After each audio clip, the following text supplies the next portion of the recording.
കോഴിക്കോട് കൊടുവള്ളിയിൽ 12 വയസ്സുകാരനെ മോഷണക്കുറ്റം ആരോപിച്ച് മർദ്ദിച്ച കേസിലെ മുഖ്യപ്രതി വിദേശത്തേക്ക് കടന്നു. കൊടുവള്ളി സ്വദേശി ഉവൈസ് ആണ് ദുബായിലേക്ക് കടന്നത്. കോഴിക്കോട് വിമാനത്താവളം വഴിയാണ് രാജ്യം വിട്ടത്. മറ്റു പ്രതികളായ റസാഖ്, സീനത്ത് എന്നിവർക്കായി അന്വേഷണം ഊർജിതമാണ്. വിശദാംശങ്ങളുമായി കോഴിക്കോട് നിന്നും സരീഷ് പി കെ നമ്മളോടൊപ്പം ചേരും. സരീഷ്, ഈ പ്രതികൾക്കായുള്ള തെരച്ചിൽ വലിയ രീതിയിൽ നടന്നിരുന്നു, പക്ഷേ കണ്ടെത്താൻ കഴിഞ്ഞില്ല എന്നാണോ? പോലീസ് ഇപ്പോഴും ഇരുട്ടിൽ തപ്പുകയാണ്?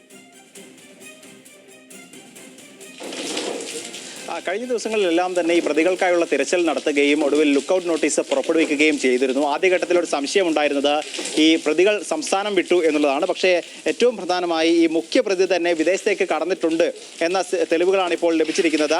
ഈ കൊടുവള്ളി സ്വദേശിയായ ഉവൈസ് ദുബായിലേക്ക് കടന്നിട്ടുണ്ട്. അതും പ്രത്യേകിച്ച് കോഴിക്കോട് വിമാനത്താവളം വഴിയാണ് ഇയാൾ രാജ്യം വിട്ടത് എന്നാണ് ഇപ്പോൾ അന്വേഷണ സംഘത്തിന് മനസ്സിലായിരിക്കുന്നത്. ഈ ലുക്കൌട്ട് നോട്ടീസ് പുറപ്പെടുവിക്കുന്നതിന് മുൻപ് തന്നെ ഈ പ്രതി രാജ്യം വിട്ടിട്ടുണ്ട് എന്നുള്ളതാണ് അന്വേഷണ സംഘം കണ്ടെത്തിയിരിക്കുന്നത്. മറ്റ് പ്രതികളായ ഈ കുട്ടിയുടെ പിതാവ് റസാഖ്, മാതാവ് സീനത്ത് എന്നിവർക്കായുള്ള അന്വേഷണം ഊർജിതമാക്കിയിട്ടുണ്ട്. ഇവരെ എത്രയും വേഗം കണ്ടെത്താനാകും എന്നുള്ള പ്രതീക്ഷയാണ് അന്വേഷണ സംഘം വെച്ചു പുലർത്തുന്നത്. ഈ ചില നീക്കങ്ങളൊക്കെ ഇവരുടെ ചില ഒളിത്താവളങ്ങൾ കണ്ടെത്തുകയും അവിടേക്ക് അന്വേഷണ സംഘം എത്തുകയും ഒക്കെ ചെയ്തിരുന്നു. പക്ഷേ അവിടെ നിന്നും ഇവർ ലഭിച്ചതിൻ്റെ അടിസ്ഥാനത്തിൽ മാറുകയായിരുന്നു. എന്തായാലും നിലവിൽ ഈ കേസിലെ പ്രധാന പ്രതി തന്നെ രാജ്യം വിട്ടിട്ടുണ്ട് എന്നാണ് മനസ്സിലാക്കുന്നത്.